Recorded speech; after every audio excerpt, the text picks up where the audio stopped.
नमस्कार, मी राजेंद्र कांबळे. मॅक्स मावळमध्ये आपलं स्वागत. मुळशीचा विकास करायचा असेल तर तो फक्त राष्ट्रवादीच करू शकते आणि ते फक्त अजित पवारच करू शकतात. आपण भाग्यवान आहे की विधानसभेत आपण जात असताना अजित पवार या त्या भागातले आहेत, म्हणून तुम्हाला काही कमी पडत नाही.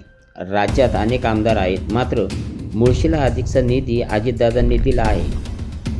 मात्र अधिकचा निधी आपल्या तालुक्याला मिळावा यासाठी आम्ही नावही बदली करतो, कारण त्याची चर्चा राज्यातील आमदार करतात. राष्ट्रवादीच्याच आमदारांना जास्त निधी का याची जाणीव अजितदादा यांना आहे. राज्यातील बाकी आमदारांना जर 10 कोटी दिले तर मला 25 कोटी रुपये देतात, असा खळबळजनक आरोप मुळशी तालुक्याचे आमदार शंकर मांडेकर यांनी भर सभेत केला. राष्ट्रवादी काँग्रेस पक्षाच्या वतीने हिंजवडी, मान, पौड या भागातील 9 जिल्हा परिषद व पंचायत समितीच्या उमेदवारांच्या प्रचाराचा नारळ त्यांनी पौड येथे फोडून प्रचाराचा शुभारंभ केला. त्यावेळी त्यांनी हा खळबळजनक आरोप केला. मुळशी तालुक्याचा विकास जर कोण करणार असेल तर ते फक्त राष्ट्रवादी काँग्रेस पार्टीच करू शकते, आणि ते पण फक्त अजितदादा पवार यांच्या नेतृत्वाखालीच होणार आहे. आणि याचा इतिहास तोच आहे आणि भविष्य पण तेच असणार आहे. आणि भविष्यकाळाचा वेध घ्यायचा असेल तर दादा सारखं नेतृत्व आपल्याला मिळालेलं आहे. आपण खूप भाग्यवान आहात, कारण आम्ही ज्या विधान भवनात जातो त्यावेळेस बरेच लोक म्हणतात की तुम्ही भाग्यवान आहात की दादा त्या भागातले आहेत, दादा पुणे जिल्ह्यातले आहेत, म्हणून कुणाला काही कमी पडत नाही. आज तुम्हाला सांगतो, अनेक आमदार आहेत, परंतु आज मी आमदार म्हणून काम करत असताना दादांच्या विचाराचा आमदार असल्यामुळं भोर राजगड मुळशीमध्ये जेवढा निधी दिलाय एवढा निधी बाकी कुठेही कोणाला दिला नाही. डीपीडीसी जरी रेकॉर्ड चेक केलं तर जास्त निधी आपल्याला दिलेला आहे. कधी कधी आम्ही नाव बदलून सुद्धा निधी घेतो, कारण की शेवट चर्चा होते की लोक म्हणतात बाकी आमदारांना निधी नाही आणि ह्याच आमदारांना एवढा निधी काय मिळतो, कारण की शेवट दादांना जाणीव आहे. हा 3 तालुक्याचा मतदारसंघ आहे, भौगोलिक दृष्ट्या खूप मोठा आहे. त्यामुळे दादा प्रत्येक आमदारांना जर 10 कोटी रुपये दिले तर मला 25 कोटी रुपये देण्याचं काम करतात, कारण की ते जाहीर सांगतात त्याला 3 तालुके आहेत आणि 3 तालुक्याच्या हिशोबाने मी त्याला निधी देतोय. आणि हीच भूमिका कायम टिकवायची असेल, आपल्या भागाचा विकास करायचा असेल तर आपल्या दादांच्या मागे उभं राहिलं पाहिजे. एवढी मी या ठिकाणी तुम्हाला तुमच्याकडनं अपेक्षा व्यक्त करतो आणि तुम्हाला एक ग्वाही देतो. मुळशी तालुक्यात कुठल्याही गावात वाडी वस्ती तुम्ही पाहिले वर्षभरामध्ये अनेक विकास कामं होती जी वर्षानुवर्षे पेंडिंग होती, ती करण्याचं आम्ही या ठिकाणी काम केलंय. मधल्या काळात मुळशीतल्या धरणातली जी आपली पुढी खराब झाली ती सुद्धा आपण या ठिकाणी नवीन देण्याचं दादांनी काम केलं. तिचं पण लोकार्पण सोहळा आपण केला, तेही काम होते. धरणातले अनेक रस्ते होते ते मी डीपीडीसी 30-54-50 मध्ये बसवून ते पूर्ण केले. आणि येणाऱ्या मार्च मध्ये राज्याचं बजेट होईल, त्यामध्ये आपल्याला चांगला निधी मिळेल. त्या कार्यक्रमामध्ये या भागातील सर्व प्रमुख रस्ते चांगले करण्याचं काम लवासा खोऱ्यातले असेल ते सर्व रस्ते चांगले करण्याचं काम मी या ठिकाणी करेल अशी ग्वाही देतो. आणि सर्वांना एक जाहीर आवाहन करतो की प्रत्येकाने जाहीरपणे तुम्हाला मी सांगू शकतो की प्रत्येक गावात वाडी वस्ती जी काय तुमची कामं असेल, लाईट असो, रस्ता असो, पाणी असो, सभामंडप असू द्या, ड्रेनेजचं काम असू द्या, सर्व कामं पूर्ण करण्यासाठी कुठेही निधी कमी पडून देणार नाही. तुम्ही जेवढा मागसाल तेवढा निधी देईल, परंतु तुम्ही सुद्धा जबाबदारीनं येणाऱ्या 5 तारखेला जे आपले उमेदवार आहेत त्यांच्या मागे खामटोकपणे उभं राहिलं पाहिजे. त्यांचं चिन्ह घड्याळ आहे, त्या घड्याळच्या चिन्हासमोरचं बटन दाबून त्यांना भविष्यकाळात पंचायत समिती आणि जिल्हा परिषद मध्ये काम करण्याची संधी द्यावी एवढी अपेक्षा या ठिकाणी व्यक्त करतो. आणि एक ग्वाही देतो, जर आपले उमेदवार निवडून आले, आज जिल्हा परिषद आपली आहे, तुम्हाला सांगतो जर तालुक्याला अनेक वर्ष आमदार नव्हता, परंतु तुम्ही आशीर्वाद दिला, दादांनी आशीर्वाद दिला आणि माझ्यासारख्या कार्यकर्त्याला त्या ठिकाणी संधी मिळेल, मला आमदार म्हणून काम करण्याची संधी मिळेल. आज मी चांगलं काम करतोय गेली अनेक वर्ष आपल्याला, तर तुमचा आमदार म्हणून तुम्हाला ग्वाही देतो. येणाऱ्या जिल्हा परिषद मध्ये आपल्या तालुक्याचा एक माणूस या ठिकाणी चांगल्या उच्च पदावर बसेल आणि त्यामुळं खऱ्या अर्थाने तालुक्याचा विकास होईल अशी ग्वाही देतो. पुन्हा एकदा सर्वांचं मनापासून अभिनंदन. कुठे इथे प्रलंबित प्रश्न आहेत ते राष्ट्रवादी आता हे पूर्ण करणार आहे. याच्या अगोदर कोणाची सत्ता होती ज्यांनी इथे काम केलेलं नाही? नमस्ते, मी गणेश मांडेकर चांदे उपसरपंच म्हणून त्या ठिकाणी काम करतो. आणि मी गेल्या 10 वर्षापासून बघतोय की बाबाजी शेळके यांनी जो विकासाचा धडाका त्या भागात लावलेला आहे ते प्रथमतः कोणचंही पद त्यांच्याकडे नव्हतं. किंवा कोणतीही निवडणूक त्यांनी लढलेली नव्हते.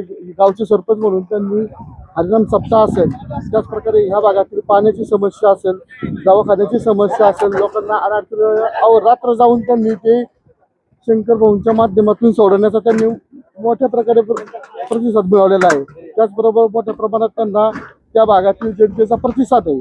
त्यांनी शालेय शिक्षण असेल, लोकांना देवदर्शनासारखं मोठं काम आजकाल आपण बघतो की लोक नको त्या ठिकाणी लोकांना घेऊन जातात, पण बाबाजी शेठ सारखे शेळके हे भाऊंच्या विचाराने प्रेरित झालेले. त्यांनी अक्षरशः लोकांना मोठ्या प्रमाणात देवदर्शनाचं काम त्यांच्या माध्यमातून झालेलं आहे. त्यामुळं रिहेगण मानगण या भागातील त्यांनी चांगलं नेतृत्व त्यांना स्वीकारून पक्षाचे नेते अजितदादा पवार व आमच्या भागाचे लाडके आमदार आमचे बंधू शंकर मांडेकर यांनी त्यांच्या मिसेस म्हणजे मंदाताई यांना पंचायत समितीची अधिकृत उमेदवारी मिळवून दिलेली आहे. आणि या अधिकृत उमेदवारी मिळाल्यानंतर त्यांच्या अंगात जे बळ आलेलं आहे आणि त्यांच्या पाठीमागे संपूर्ण जनता या भागातील त्यांच्या पाठीमागे छातीटोकपणे माग आहे. कारण की त्यांच्याकडे कोणत्याही प्रकारचे काही नसताना त्यांनी ज्या पद्धतीने या भागाचा विकास केला आहे, पाठपुरावा केलेला आहे, रात्र त्यांनी कधी त्यांना फोन येऊन द्या त्यांनी तो फोन उचलून स्वतः त्याचा फॉलोअप केलेला आहे. स्वतः गळ्यात माळ आहे, ते माळकरी आहे. आणि त्यामुळं अख्खे आळंदीतील सुद्धा सांप्रदायिक लोक त्यांच्या पाठीमागे आहेत, त्यांच्या प्रचाराला ते इथं येणार आहेत. कारण की दोघंही नवरा बायको माळकरी आहे, त्यांना सांप्रदायिक क्षेत्राची आवड आहे. आणि ही सांप्रदायिक क्षेत्राची आवड असताना त्या ठिकाणी त्यांच्या गावातील ते सप्ते मोठ्या प्रमाणात घेऊ लागले.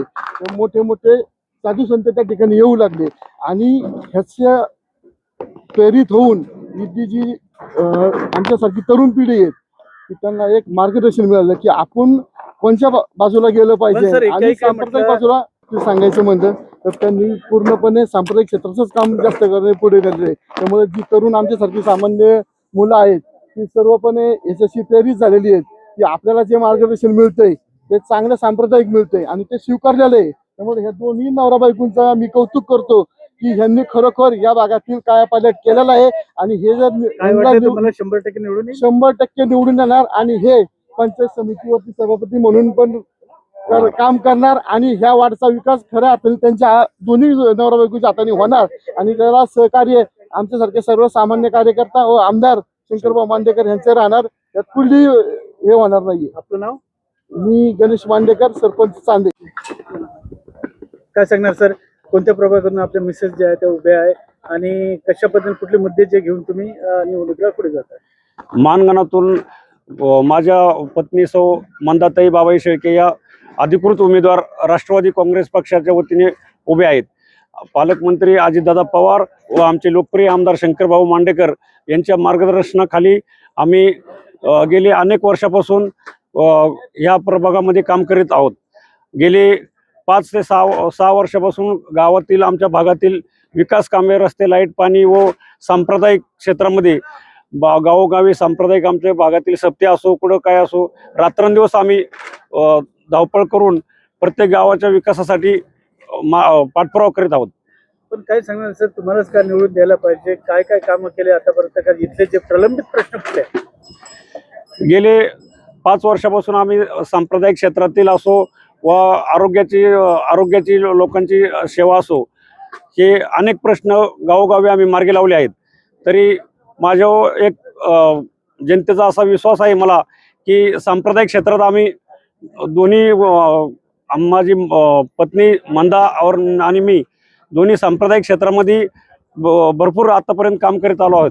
या प्रभागामध्ये कुठले प्रश्न जे आहेत ते प्रलंबित आहे की जेणेकरून तुम्ही निवडून आल्यानंतर ते पूर्ण करा? या प्रभागामध्ये आमच्या गोठवडे गावामध्ये न्यू इंग्लिश स्कूलमध्ये 11वी 12वी हायस्कूलच नाही म्हणजे कॉलेज, तर त्याचा पाठपुरावा करून कॉलेज उभं करण्याचं काम आम्ही पहिलं. शाळा नसल्यामुळं ते विद्यार्थी पुण्याला जातात, त्यांना 15 ते 20 किलोमीटर प्रवास करावा लागतो. ते कमी करण्यासाठी गोठवडे गावामध्ये आम्हाला 11वी 12वी हे कॉलेज पहिलं उभं करण्याचे आम्ही पाठपुरावा करणार आहोत. हे भागामध्ये काही ठिकाणी शौचालयाचा प्रश्न गंभीर आहे. तिथं महिलांना शौचालय उपलब्ध नाही, ते आम्ही तयार करून देणार आहोत. विरोधकांनी जर आरोप केले तुमच्यावर तर तुमच्याकडे काय असे मोठे मुद्दे आहेत ते घेऊन पुढे जाणार? विरोधकांनी आमच्यावर जर आरोप केले तर आम्ही जे कामं केलेली तेवढी कामं त्यातली 10% सुद्धा कामं आमच्या विरोधकांनी केलेली नाही. एवढी कामं मी माझ्या मानगणाच्या प्रभागामध्ये केलेले आहेत. पण आता ते निवडणुकीला उभे आहेत. आता ते उभे असले तरी आम्ही त्यांना आमच्या कामातून केलेल्या कामातून आम्ही आमचे मतदार आम्हाला स्वीकारणार आहेत.